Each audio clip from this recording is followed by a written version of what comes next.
out before we get to the wall that it has been reported that the Ninth Circuit Court will not issue a statement on that travel ban today. So we're expecting it sometime this week, but again, it will not be announced today. But your thoughts on that statement this morning on the wall? He said, not only are we going to build this wall, it is already being designed. What's your response?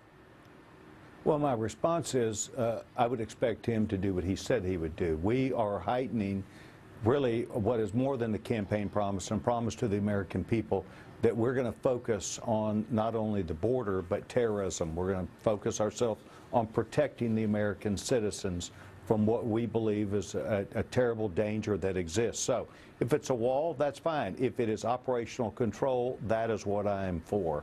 We need to understand that it is a long border. It will need to be looked at very carefully, but I just want to make sure that whatever we do, we gain operational control. People build underneath and walk over fences and walls, and as long as we control it with men and women who are able to back that up, I think we're great. Well, you know it well, living in the state of Texas. And the next question then is, how are we going to pay for that wall? The cost projection from the GAO, the average of $6.5 million per mile is what they're reporting, $4.4 billion to build out the existing fence to 1,000 miles, and $18 billion to finish the wall. So that is the big question. Who's going to pay for it? How do we pay for it? Well, that is a big question. You've heard me in the past talk about prioritizing what we do, and I think that we're going to have to prioritize this. It can't be built in one year. It can't be built in probably but a year and a half, but it can be done.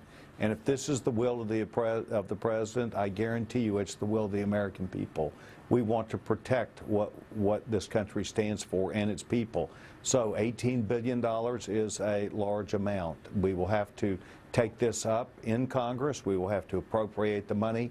We will need to see a detailed plan. We'll want to see what we're going to do and how we're going to do it. But we need operational control also along so many critical areas that include things like Big Bend, which is a national park here in Texas. We need to fight that battle to understand that the Border Patrol and our Homeland Security people must have access of sensitive areas, sensitive environmental areas that are being taken advantage of. So it's really a dual win for us, because we're going to protect not only our border and natural resources, but we're going to protect the American people. All right, we'll see how all of this plays out. Congressman Pete Sessions, good to have you here today. Good to see you, sir. You bet. Thank you. Well, the Department of Homeland Security looking at potentially requiring social media passwords in order to